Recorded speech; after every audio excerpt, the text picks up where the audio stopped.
Because the reason I'm getting into that is I find a way to turn into a parenting tool. Yeah. Well, you were reading my mind. You were reading my mind.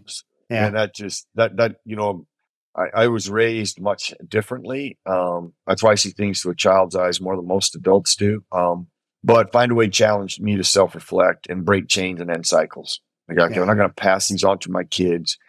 And then I came up with a parenting tool. It turned into a coaching tool, even a business tool. It actually became a powerful business tool.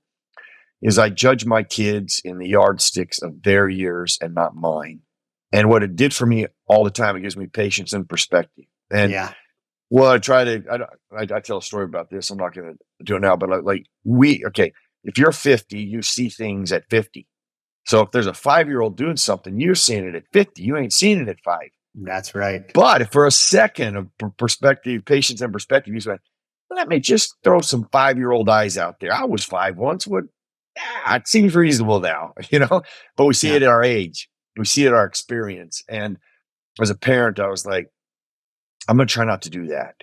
I'm going to try to see it yardsticks of their years and not mine. And I'm telling you, it was the greatest tool. Then as a coaching tool, it became valuable. Like from a business tool, it helps too, from, a leadership perspective, a teaching perspective. Been in the company 30 years, you've been here 30 days.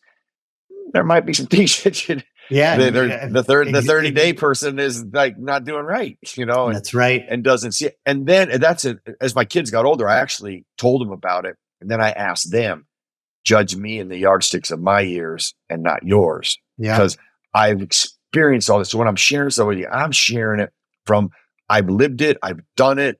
I'm helping you navigate through it the best I can. And so if I'm coming across a little different, just know the goal for me is to help you through it. And I'm telling you, I created a bridge.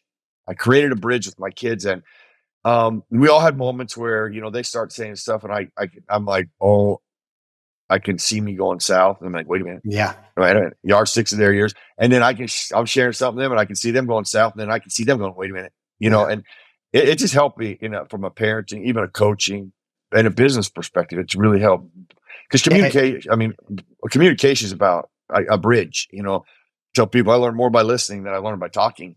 And you got to have a bridge there. And if you can build that bridge of communication in workforce, personally, it just helps things so much. Yeah, I can say as a parent, as a spouse, as a child, and you talk about bridge and the connection. As you were sharing, I was thinking of the connective tissue.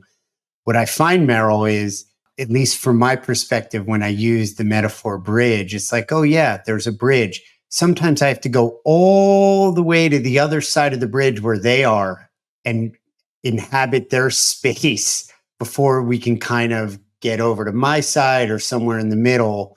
And that connective tissue and that understanding